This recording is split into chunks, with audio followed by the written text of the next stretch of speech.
All right, we're going to go ahead and get started. Hello, welcome to our training on leading great meetings online. Thanks for spending your Wednesday night with us. We really enjoy having all of you here.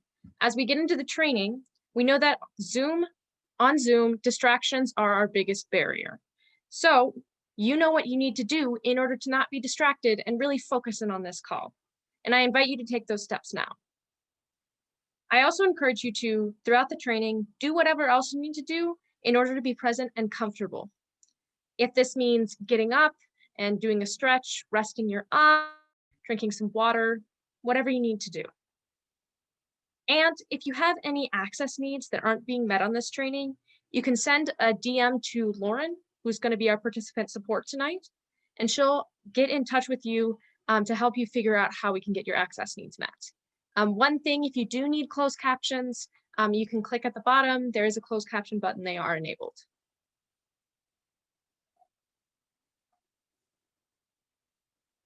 All right, so now we're going to do a quick intro of our training team tonight. So I can go first. I'm Zia. I use they, them pronouns. I'm going to be one of the co-trainers. And I am from Boone, North Carolina. Pass to Lauren. Hi, I'm Lauren. In addition to being participant support, right now I'm also a co-trainer tonight. I use she, her pronouns, and I am in Minneapolis, and I'll pass it to Suresh. Hi everyone, I'm Suresh, he, him pronouns, and I am in Maryland. Thanks. So now that we've introduced ourselves, we'd love to hear from you. Unfortunately, there are too many of us to do a really in-depth go-around like we'd like to, but we still have to take a second to get to know each other. So we're going to do some quick breakouts. In a second, we're going to put you in the groups of 3. And in your breakout, introduce yourself, including your pronouns, and share a little bit about why you're here on this training tonight. We're going to do 5 minutes. Any questions? Cool.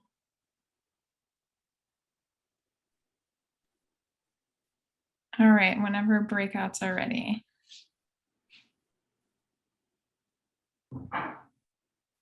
And the land acknowledgement is actually coming in a second, although the slide is there just so you know, not quite there yet.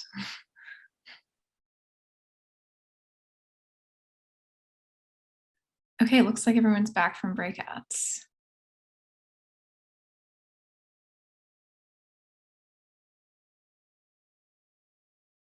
Zia, your mic is still off. Sorry about that. I hope that those breakouts went well, better than my tech issues. Drop a 1 in the chat if you heard something from another person in your breakout that you really connected with.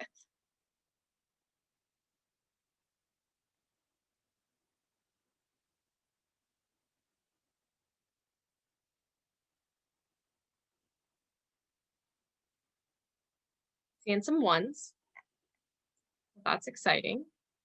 And then drop a 2 in the chat if you're more excited for this training after spending some time with these people. Seeing some 2s. Well, that's exciting.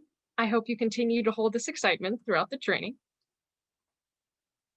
So, as I'm sure you all have experienced, we've been doing so much online lately, and sometimes it can be difficult to remember that we are in physical space in our physical bodies.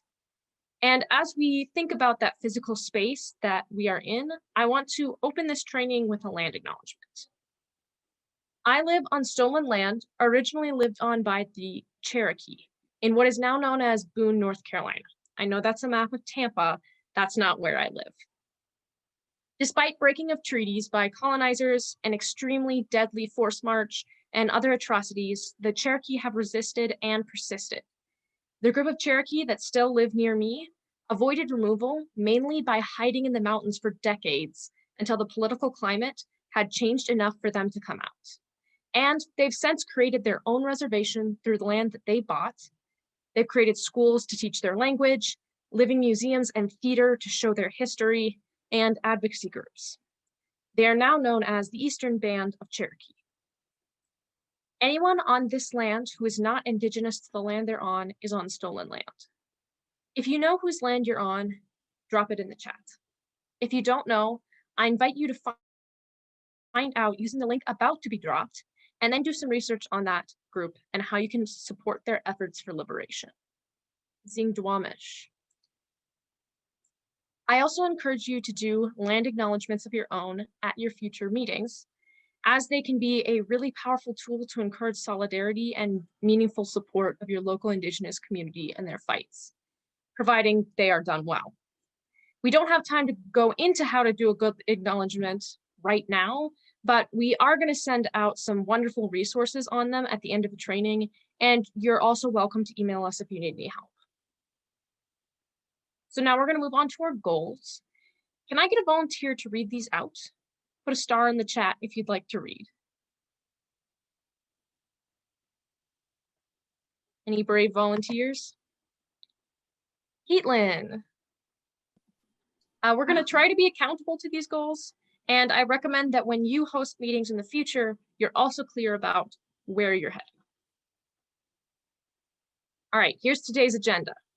We're going to do an opening and welcome, which is what we're doing right now.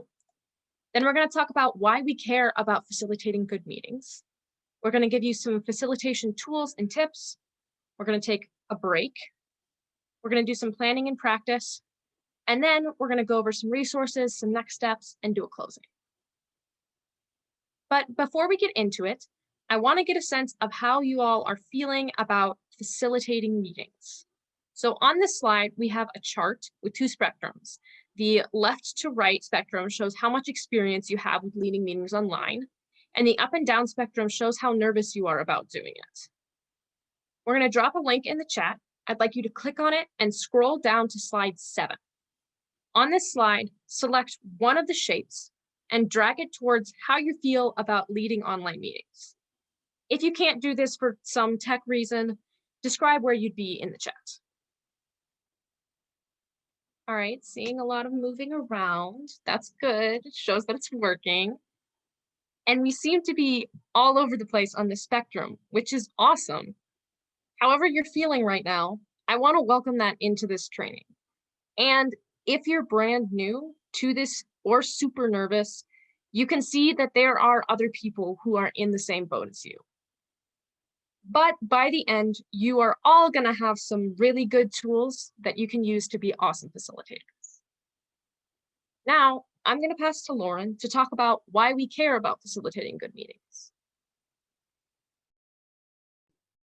Thanks, Sia, for leading us through that opening. And hi, everyone. So as Sia said, I'm going to tell a quick story about why I feel like facilitating good meetings is so important.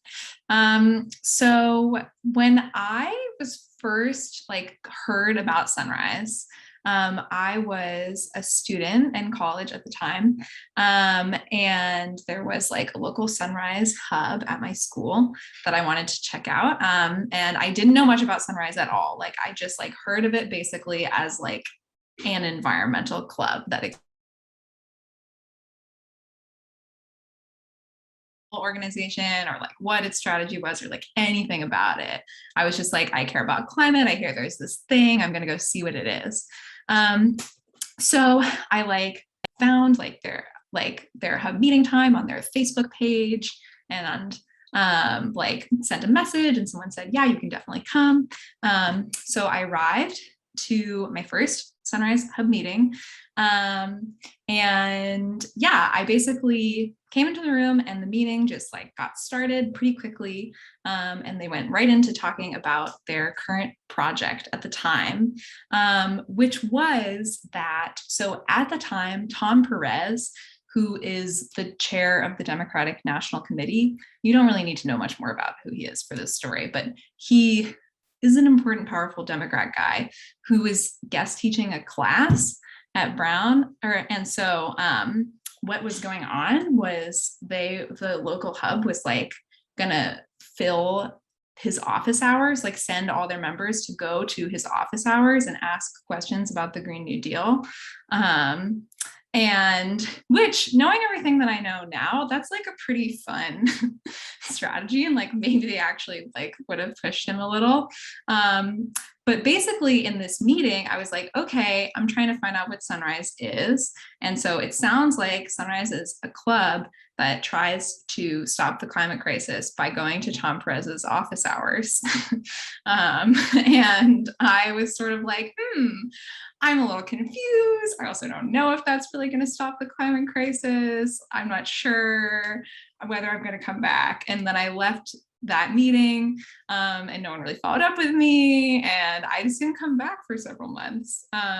Of course, here I am now leading a training.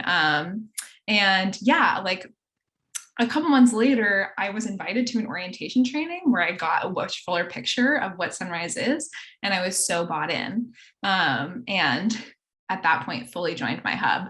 But that first meeting that I went to, it's not that it was like necessarily a bad meeting for the people who were already hub members and already a part of this project, but it was definitely not set up for me. I didn't have any idea what was going on, and so it didn't make me want to come back. And so when people join Sunrise, often a hub meeting is like the very first thing that they do. And even for people who are returning members to your hub and who have already been around, like how they feel about meetings and how good of an environment that is can like really influence how much people are wanting to come back and keep doing work with you. Which is why it feels so important to be really intentional when you're setting up a meeting and think about like, who's going to be there? Is this going to be a good like space for them? How can it be fun? How can we make sure everyone knows what's happening? How can it be engaging? And so those are some of the things that we are going to be talking about tonight. And yeah, we're going to get into some really specific tips and tools soon. But first, I want to get a sense of what we all already know about meetings and what makes them good and bad. So like I just shared a little bit about a bad meeting experience that I had. And I want to hear a little bit from you all. So yeah, let's like really talk about what makes a good or a bad meeting. Think of a meeting that you've been to that wasn't really a good experience. Maybe you were bored and distracted, or you didn't know what was going on, or you didn't feel like you could share or contribute in the space. So like, think of this meeting and think about like what made it bad. Like what were things that you felt or things that the facilitators did that made it bad? And hop back into the slides that we shared earlier and go to the very next one. I can share the link with you again. And we have some little virtual sticky notes there.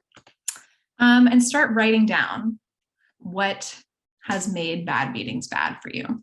And as folks are writing, you can also look at other sticky notes. And if there's sticky notes that you agree with, you can grab the little red X's in the corner and drag it onto a note to show that you agree.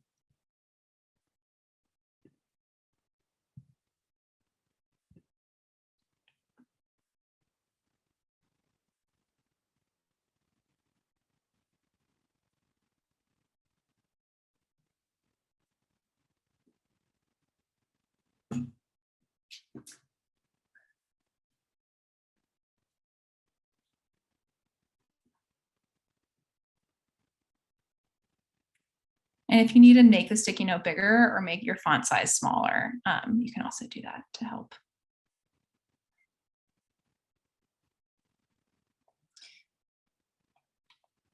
Yeah, so I'm seeing meetings without a clear outline or agenda. Meetings where you like don't know enough about what's going on, meetings that run way longer than they're supposed to.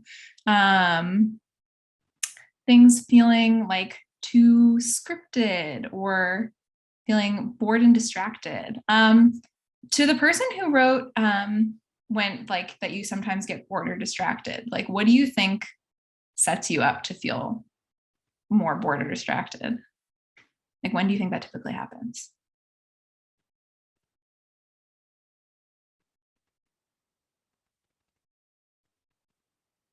Is the person who wrote that note willing to share? Yeah, thanks for sharing, Adina. Okay, if you hop to the next slide, take a second to think about what is like a really awesome meeting that you have been to. Connected to people? Are you excited about what you were doing?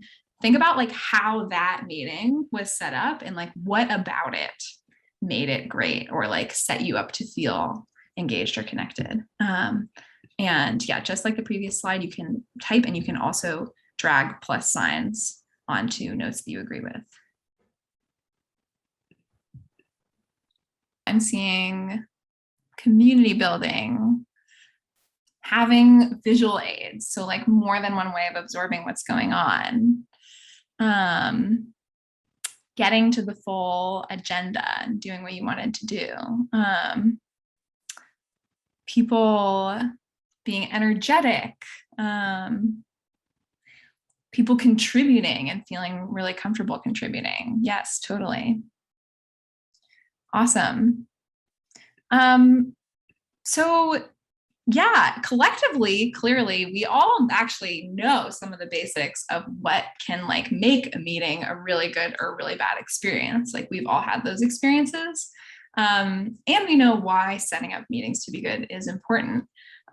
So really, we just needed to get into the details of like how to actually do this and make some of these things that y'all are already talking about happen. Like, how do we actually make people feel connected, make people feel engaged? So yeah, let's get into the nitty-gritty of that. I'm going to pass it back over to Zia to get into some facilitation tools and tips. Hi again. So yeah, we've put together a set of tips and best practices you can follow to make your meetings welcoming and engaging. For this section, we're going to do a special reading technique. We're going to see if this works. If it doesn't, we'll just go back to the standard. So we're going to be assigning 5 volunteers who will drop stars in the chat to volunteer, 1 to read each bullet point. So let's say I assign Lauren to read the first bullet point. That's going to be her bullet point throughout the training. So whenever that point shows up again, she's going to read it. Does that make sense? Thumbs up? Okay. Yeah, drop stars in the chat if you are interested in reading.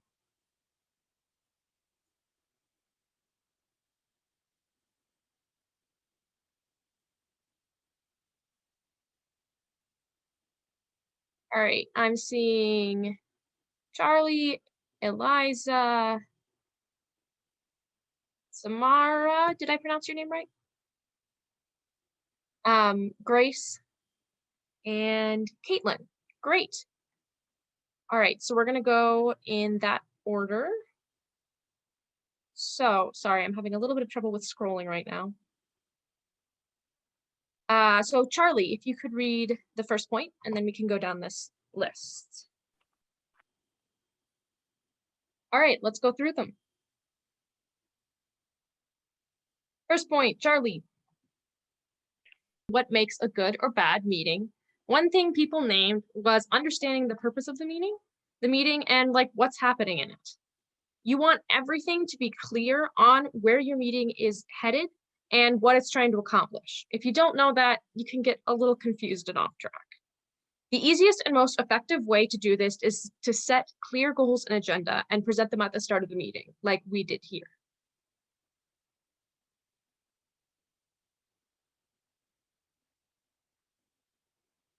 Can I get the next slide?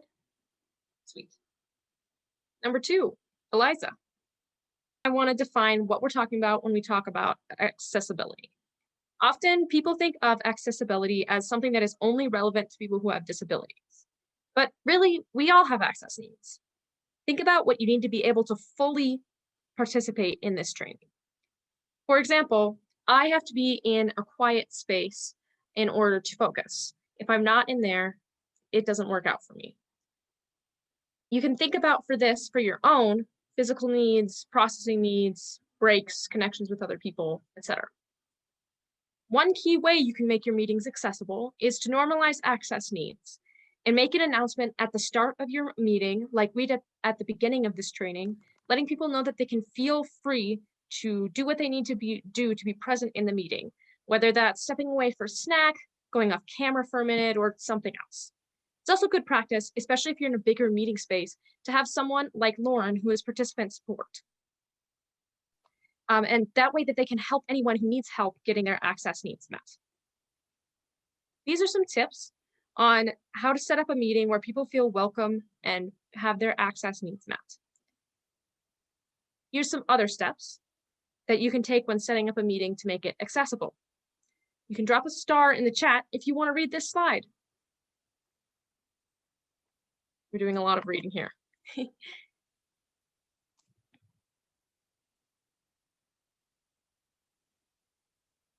Any takers? All right, Eliza. All right, third section, third person. It's kind of a funny word, but it's one we use a lot as trainers. Basically, what it means is the collective group bond and dynamic that you can set up in a team or in a space. Think of a space or team that you've been in where you feel connected to the other people, or it just feels like a comfortable and safe space. For example, I have a group of friends that I made through a program in which we intentionally created norms and strong relationships, which has allowed us to have a very safe space. So why is it important to build a strong group container in a meeting? Type in the chat, or since you all have been so good at this, you can come off mic and give what you think is your answer. That's definitely true. Thanks.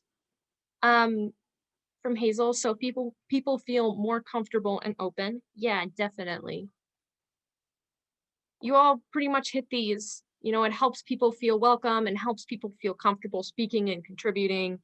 And also when people in your team and hub get to know each other, it helps them to feel connected. Great job. Now on to our second question. What have we done on this call so far that you think was meant to build a container?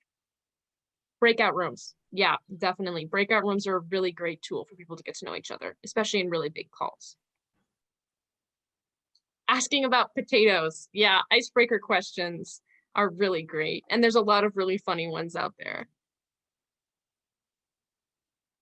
Participating in Google Slides. Yeah, that's something that works really well for smaller groups like this.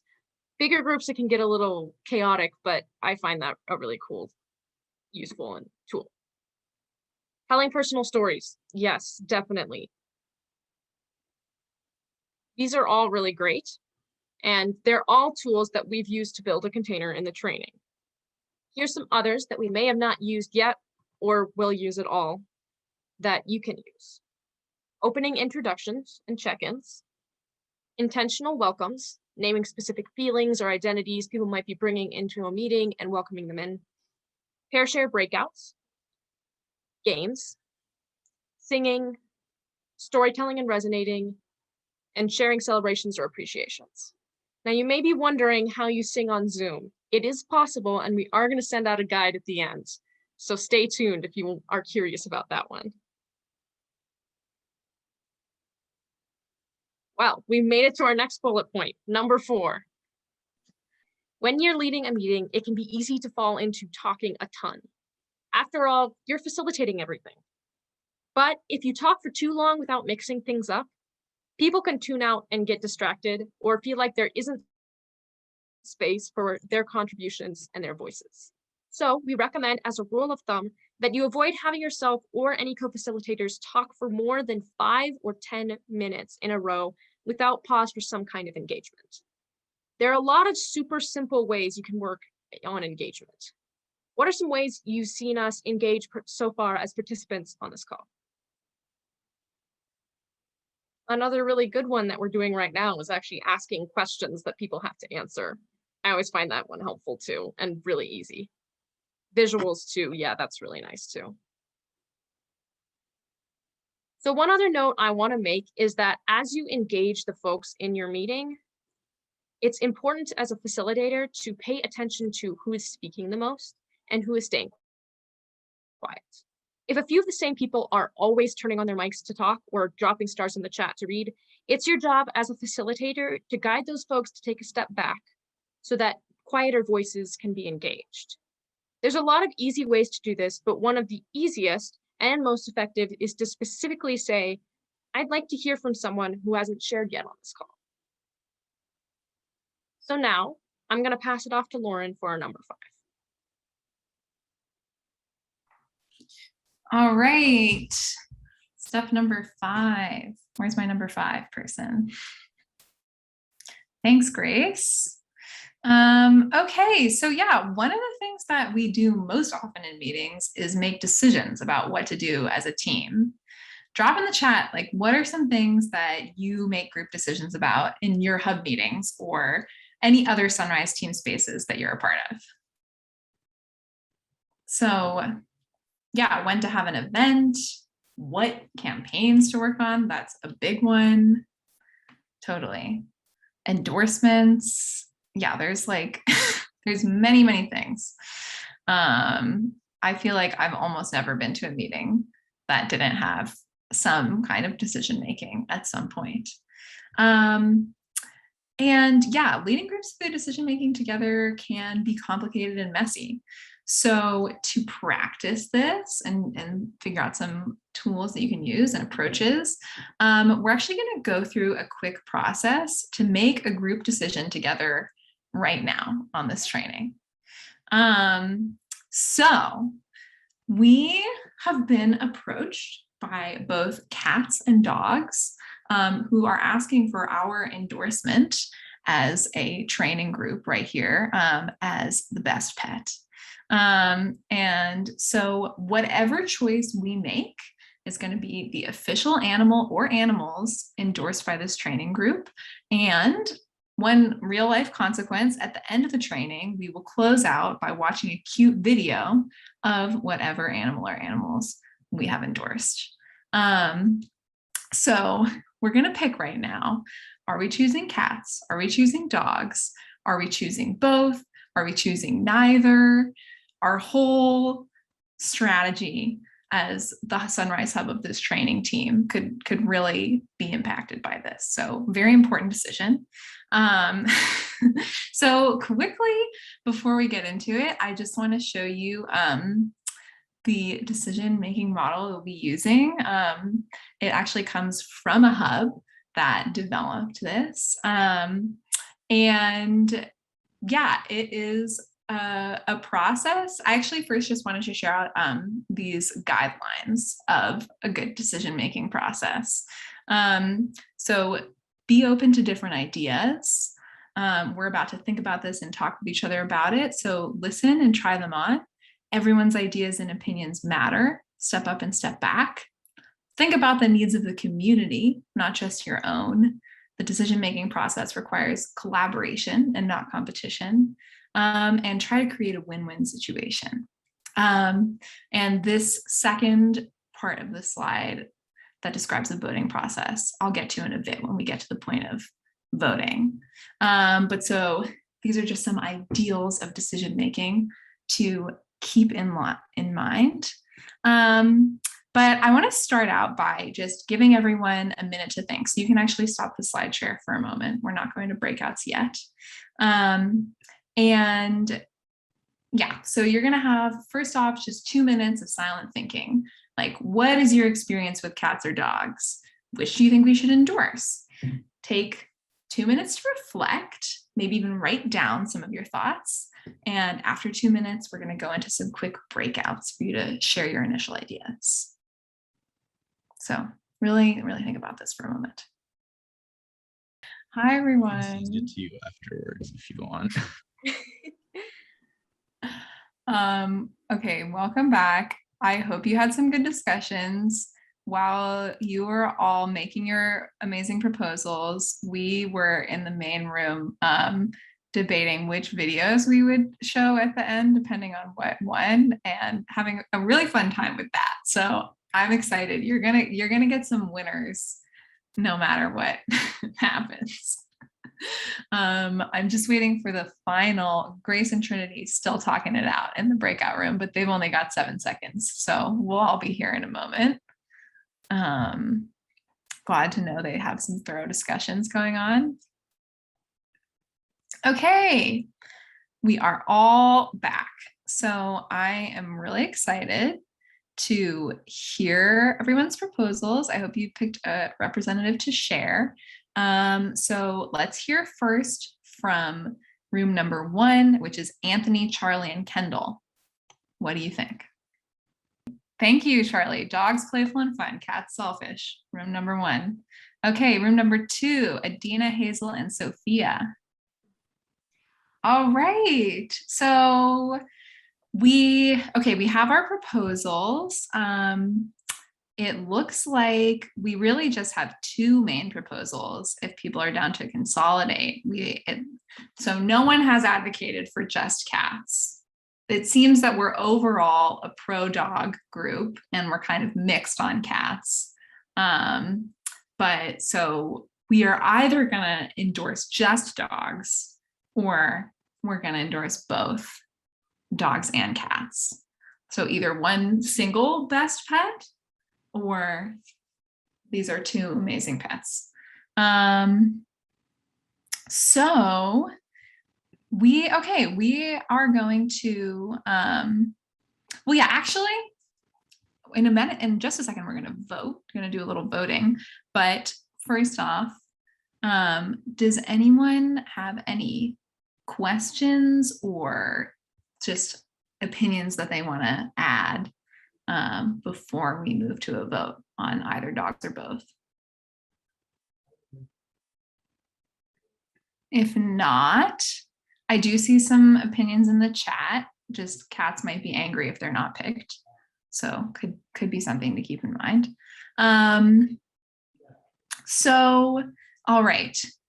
Now that we have a few options available, we're going to take a vote. So we're back to our consensus decision-making process slide. So we're going to vote using a tool called a fist to 5. If you look at the slide, it describes what each number means. It's written in kind of small print, so I am going to read them out. So starting with a 5 means this proposal is the best. I love it. This is my favorite option. 4 means I really like this idea still. 3 is like neutral. I could go with it. I have no concerns. I don't like love it either. A 2 is like I have some issues to talk about. 1 is like I have some serious concerns and definitely need to talk before we would move ahead with this. And a 0 is a block. If someone votes 0, we cannot as a group move forward with that proposal. It is blocked. So 5 is like, yay, I love this. 0 is no way, I will block the whole group from doing this. And 1 or 2 is like, I have concerns to talk about. So that's our voting scale. So let's vote now on each of our 2 proposals. So you can choose, if you're using this method, to either do it visually with your hands or to do it just on a number scale typed in the chat. And for purposes of adding up our votes, we're actually going to do it in the chat this time. So first proposal we're voting on is to endorse just dogs. Type your number in the chat now, how you feel about that.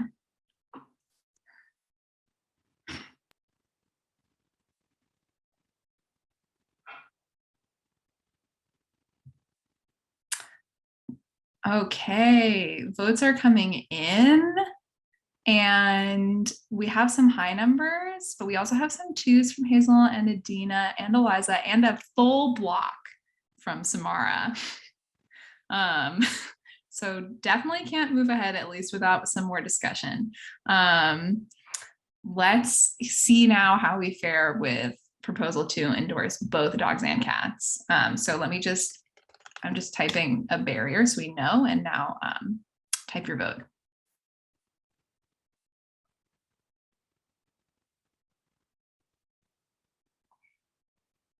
Okay. Everyone is feeling pretty good about this. I'm seeing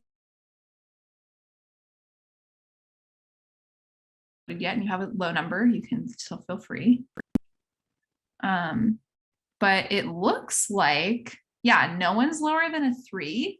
So there isn't even any real follow-up that we would have to do here. No serious concerns. Given that our lowest number is a 3, I do just want to check in to make sure everyone feels good about this decision. Charlie, how do you feel? Okay, thank you, Charlie. With that, I think we have a clear winner. We are endorsing both dogs and cats. Thank you everyone for participating in this decision-making process. And to the dog proponents and advocates on this training, especially Charlie, we really appreciate you. Thank you for sharing your perspectives. And if anyone else has any feedback on how we led this decision-making process, we will share a feedback form at the end of this training. And that's not a joke. We will have a feedback form. You can give feedback on anything, not just this part. All right. So we made our decision. Let's now pause, go back out to the meta level of this training and debrief that. So what did you see us do in that decision-making process to hear a variety of voices and build toward consensus?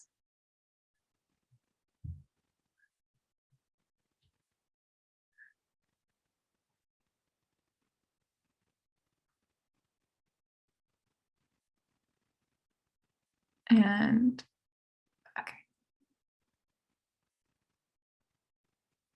Type it in the chat or turn on your mic to say any specific decisions you saw about how we set that up.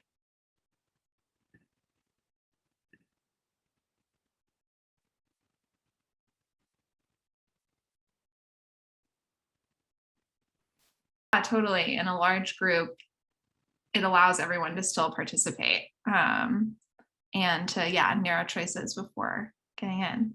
I'm also seeing in the chat, oh yeah, Kaylin is also adding about breakup rooms that, yeah, people get to develop ideas and before bringing it to the whole group. So everyone had a chance to be heard.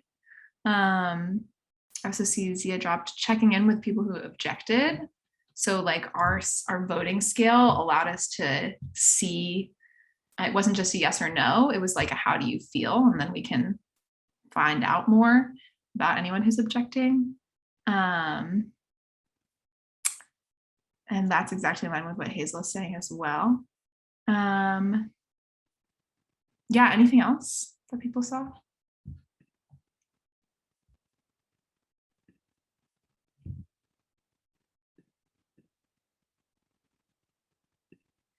I also want to highlight that we had that silent thinking time at the beginning, which like might have felt long and sort of goofy for like just thinking about dogs versus cats.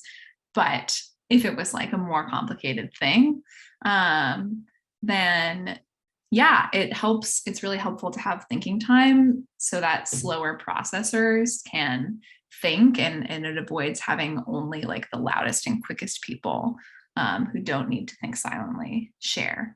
You don't have that.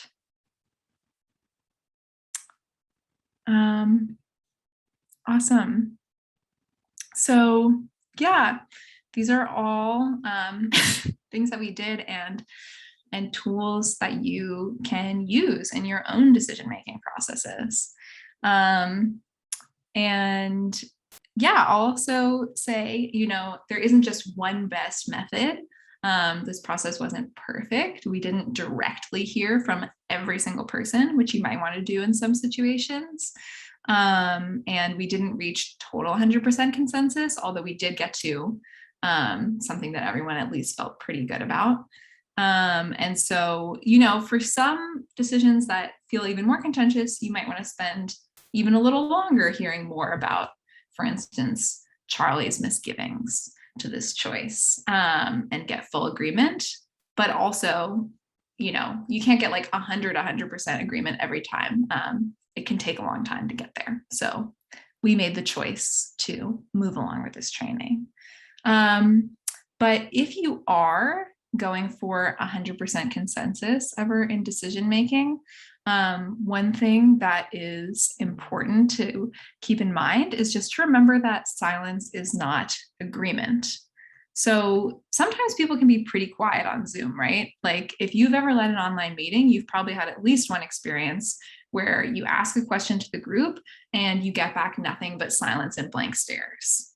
So like put a plus in the chat if that has ever happened to you.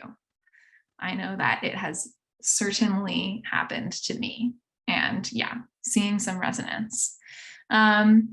So, and even more often than getting total silence, there are just some people in Zoom meetings who are engaging more than others. And it's okay sometimes to let people be quiet, but testing for agreement from a full group is not one of those times. So if you're leading an action planning meeting and you ask your team, okay, does everyone feel good about planning our next action for Friday, May 7th? And some people are just giving you blank stares. That's a good time to check in and make sure that you actually know where everyone is at. And remember that silence is not agreement. So some tools that you can use to make sure that you're hearing from everyone, besides the ones that we just used in our decision-making process, are like a thumbometer, asking everyone to give a thumbs up, thumbs middle, or thumbs down, and then quickly checking in with the thumbs middle or downs to see what they're thinking, using a number scale like we did do with the Fist of 5, or one of the simplest tools of all, just a go around. If you want to make sure you've heard from everyone, then do a go around where each person can share their thoughts. So that concludes our longest best practice, number 5. And that's all 5 of our tools. Oh, did we skip one slide? Where is it gone?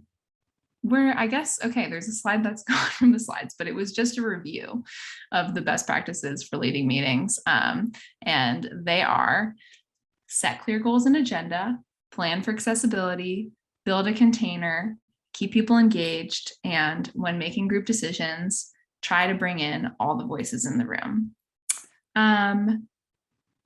All right, we are now going to take a super quick 5-minute break, which is another best practice of accessibility, having quick breaks when the meeting is longer than an hour. And we're just a tiny bit behind, so let's actually take just 3 minutes. If you need to grab water, go to the bathroom, and we'll come back at 12 of whatever hour it is for you where you are, and have some time to actually discuss how you might use some of these tools for you in the future. So see you in 3 minutes.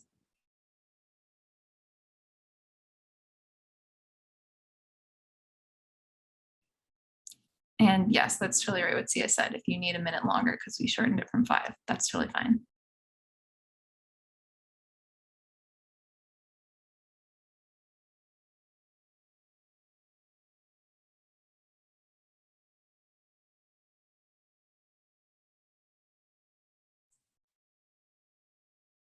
All right. Well, oh, are you meaning to talk, Sia? Yeah, sorry. Not used to this computer. So yeah, start making your way back. And for those of you who can't or don't feel like turning your screen on, which is fine, if you could just drop like a plus in the chat once you come back, just so we can know that you're there.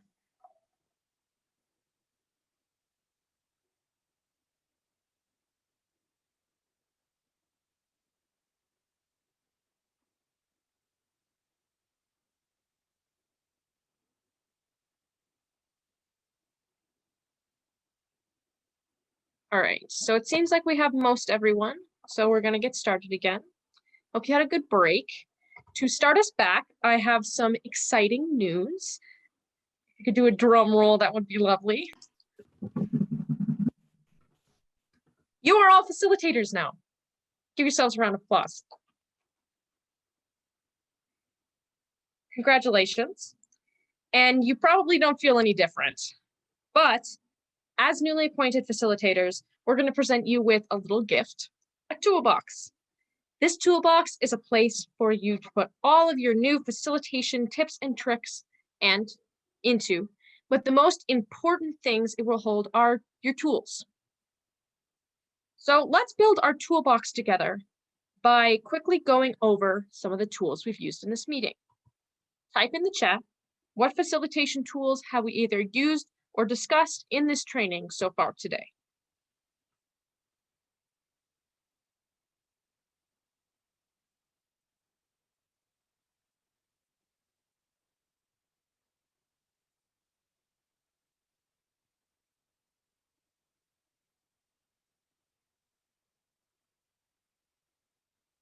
Interactive activities. Yes, definitely. Fist to 5 interactive slides. Yes.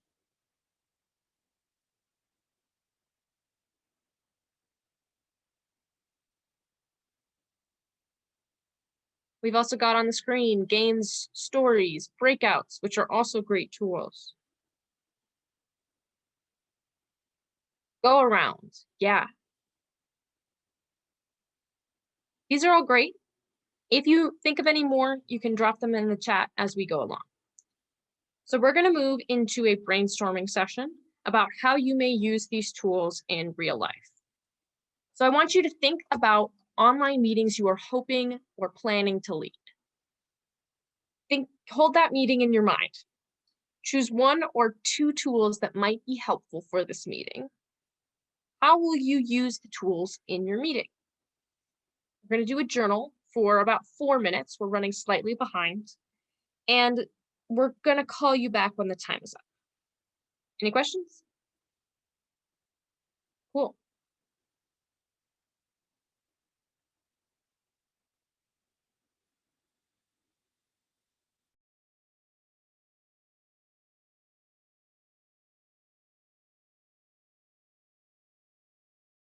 All right, make your way back. So we're going to move immediately into breakouts to talk about this activity. Suresh, can I get the, great, thanks. So in small groups, we're going to share about the upcoming meeting that we're doing and the tools you'd like to use. And then you're going to discuss any questions you have or challenges you see in planning the meeting. We're going to do this for about 4 minutes. Any questions? Cool. Yeah, so we're going to do a really quick debrief. We might run about 5 minutes over, so if you need to leave at 9:30, that's totally fine. What we're just going to be sharing is just the video and the resources. So the resources will go in an email, and if you're really excited about the cat and dog videos, we can also send those out. So our quick little debrief in the chat, if you could drop the tools that you're going to be using in your online meeting, and then any questions or concerns you have in the chat as well.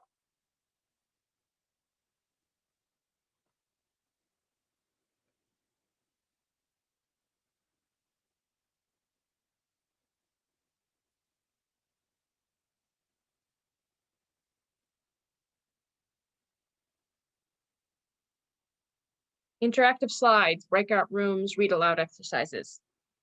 Those are all great. Probably the fist to 5 thing and or the thumb voting thing. Yes, those are both great. I just learned the fist to 5 thing and I think it's awesome. I'm definitely going to use that. All right. You can keep putting those in the chat. Oh, putting a break halfway through the hour-long meeting. Yeah, if it's an hour, I'd say, depending on how much time you have, probably like 3 minutes, 3 to 5 minutes. If it's a much longer one, you know, sometimes it's good to have like a much longer break in there, but if it's just an hour, probably 3 to 5 minutes. Okay, so I'm going to pass it off to Lauren. Thanks. Awesome. So we are nearing the end of our training. And one other thing that might be helpful at the end of your meetings is to revisit the goals and see if you did what you set out to do. So I'm going to read through this list of our goals again.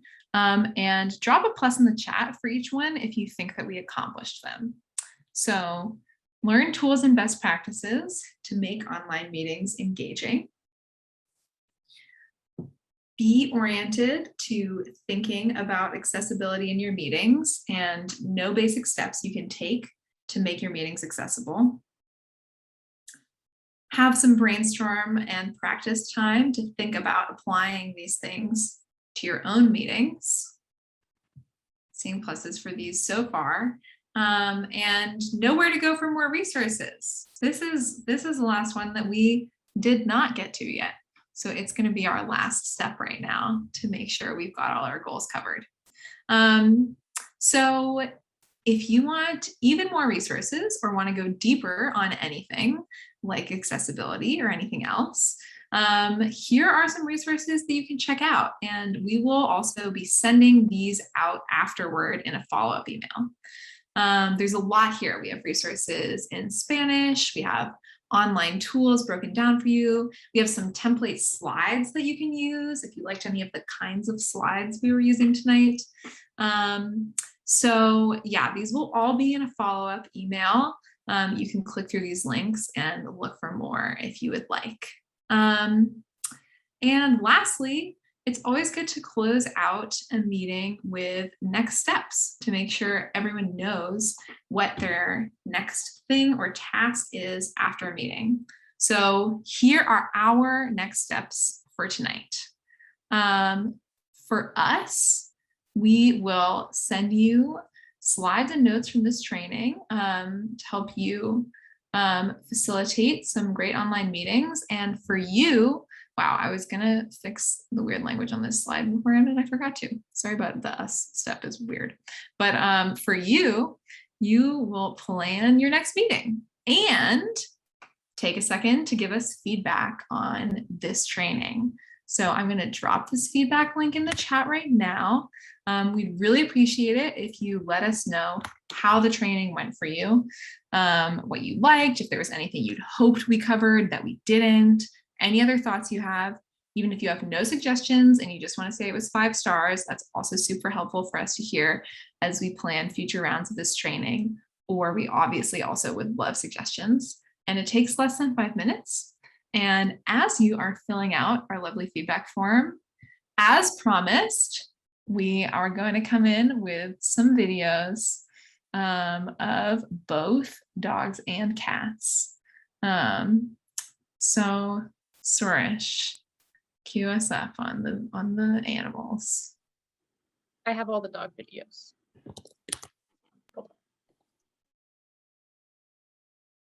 And also, if anyone else wants to stay after to ask follow-up questions, you can.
Oh.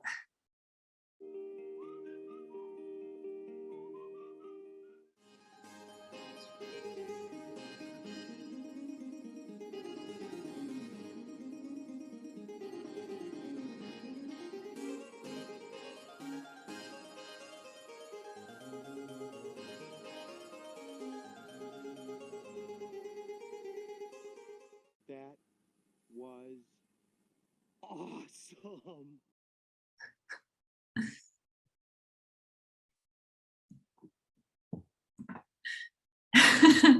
All right, we might have some even bonus dog or cat content in our follow-up email.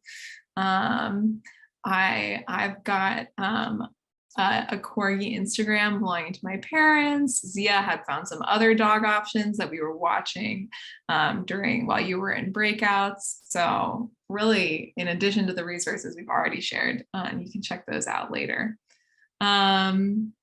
But yeah, other than that, good night, or stay on for a minute for question time if you have more things that you want to